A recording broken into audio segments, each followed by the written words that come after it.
The Transit Equity Network understands all too well how SEPTA connects with many neighborhoods across the city of Brotherly Love to jobs, opportunities, and recreation.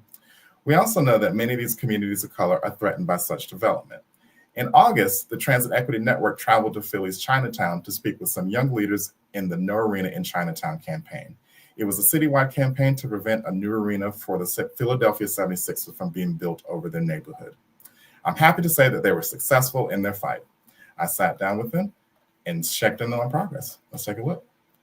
What does this mean for your community? Yeah, and I would love to have Maria do a lot of the talking today. But it's big. I mean, I think what we've been telling folks is it's a huge relief, right? There was this threat hanging over Chinatown, hanging over Philly for 2.5 years, and like it's not fully gone, but at least that the imminence is kind of, you know, backed off a little bit. I think it's also just it means a lot for the community because it shows like when we organize, we can win. So that's huge. Absolutely. Marie, anything to add? Wonderful. Yeah. And I think this also means really big in transportation because y'all even had SEPTA to put in data saying that this is going to cost them a lot of money in operating costs, which SEPTA was already hurting and got the Hail Mary from Governor Shapiro for flexing funds to save SEPTA. So how big was that with just having, such a big transportation leader like SEPTA step in? Yeah, it was a surprise, but also something we had kind of, warned the city about beforehand, which is like, this would not fit, this would not work. I mean, there's a lot that the city needs to prioritize, which is not a billionaire's arena. So I think it was powerful and validating when SEPTA came out and said, we've done the work, we've done the research, and this doesn't make sense. So I think that was just very helpful to back up what the community had already been saying and what we already knew. And so sometimes it's like, folks know the impact that's coming to their lives. And it's unfortunate when that's not believed, but it's helpful when, experts and government agencies can say, yeah, that's exactly it. Y'all even had Jesse Kelsey, like one of the greatest centers in football history, say that, yeah, we need to think about this. But Maria, I want to get this question to you. The Ginger Arts Center is one of the great places that we're organizing spots for this. And you come in a long line from places that were in the civil rights movement as well. Like how does this feel like that the Ginger Arts Center was a part of such history? It feels really amazing that like we could be a hub for so many people to come back to and sort of like we worked really hard on making it feel like a home and feel safe and comforting for everyone. So like the day of the vote that when city council voted on it, like everyone went back to Ginger Arts Center and honestly celebrated even though it wasn't a great day for us. But there was still so much joy in like community organizing and being together, and knowing that we all still were ready to keep fighting. Um, so it's been really magical to be able to like have created some of that space and like it it just shows how far you can go when you invest a little in community. Absolutely.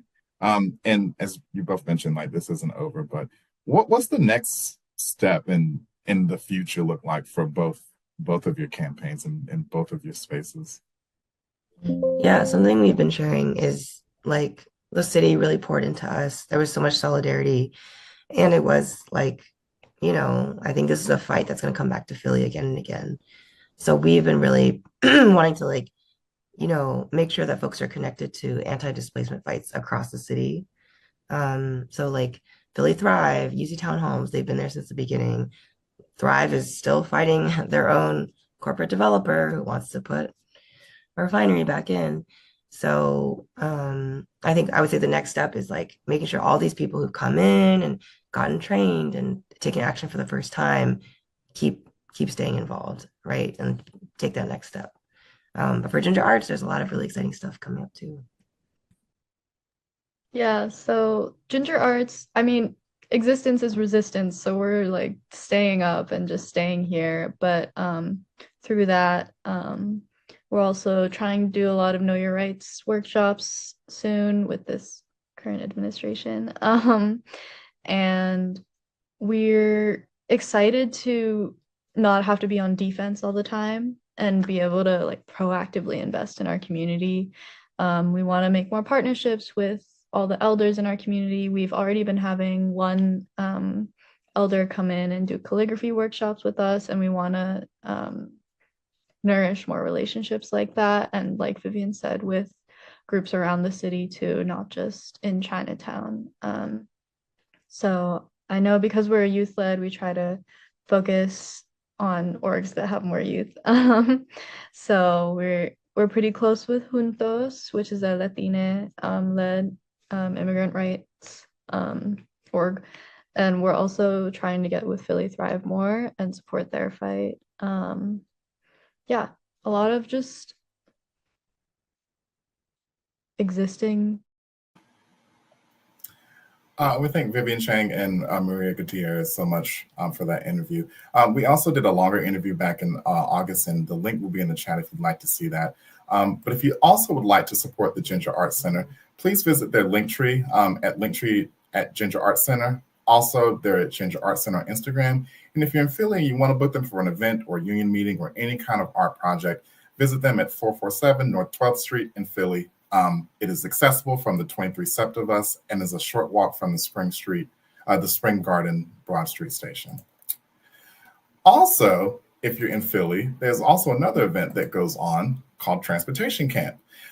Transportation Camp is an unconference, if you're not familiar with it, where the attendees can actually come up and suggest transportation topics. So if you want to create a group, you can do it here. If you want to talk about congestion, you can do it there. If you want to talk about what to do with better public transit, you can also do it here. We'll put the link in the chat to sign up, but it will be on Saturday, March 22nd. Definitely hit the link if you'd like to learn more about it. There are discounted rates for students, so definitely come and support and network with other transportation advocates.